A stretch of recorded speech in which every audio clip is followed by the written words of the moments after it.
Kazumi is a very interesting character. She's the original boss character of Tekken 7 and is the original bearer of the devil gene that has now poisoned the Mishima family for 8 entries. Her devil counterpart is also the only boss character to have leftover content that suggests at some point during the game's development cycle she was going to be playable, at least in the console version.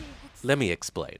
Non-playable characters in Tekken 7 are set up in 2 distinct ways, by creating variations of a pre-existing character or creating them as an entirely new separate character. Variations rely on adding new or modified moves directly into a playable character's moveset, with these moves being accessible by the game performing a bunch of checks for that certain move. If these checks pass, the game will allow these moves to play. All the game's boss characters that you face in story mode or treasure battle are built with this method, except for Devil Kazumi. She's the only boss character in the game to be built as a separate character.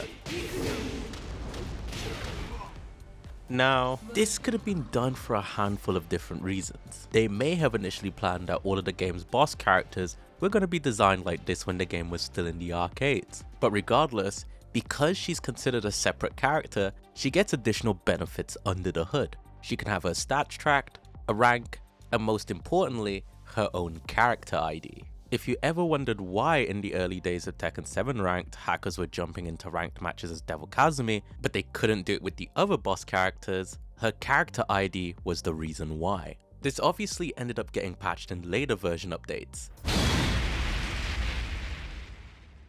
It's a long story. But anyway, as you may have guessed, there are other non-playable characters in the game that are built as separate characters. You do verse a handful of them in the game's story mode. So what makes Devil Kazumi stand out in comparison to those other characters? If you manage to select Devil Kazumi, she doesn't have a default panel. None of the non-playable characters that function as separate characters do.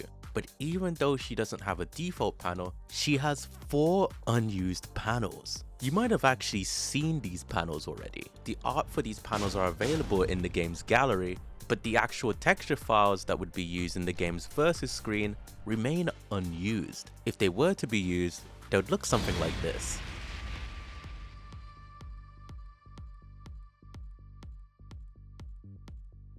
Every customizable item has a small texture that's associated with it that's used as the icon in the customization mode. Devil Kazumi's panels also have these small texture files, even though you can't purchase them. Not only does she have unused panels, but she also has her own effects folder with 36 equipable effects present. Some of these effects include DLC ones that were added later, and they aren't copied from Kazumi. They are set up correctly for her Devil counterpart.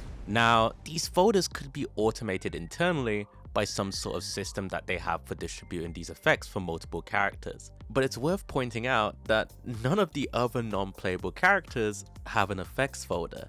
But the most interesting thing that's left over in the game files is the fact that she has an announcer call. Devil Kazumi. It's also possible to hear this announcer call directly from the character select. With the use of a memory editing software, you can force select Devil Kazumi in a way that makes the audio clip play.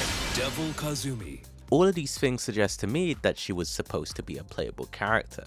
But I'm curious to hear what you think. Is this all a coincidence, or was she actually planned at some point to be playable?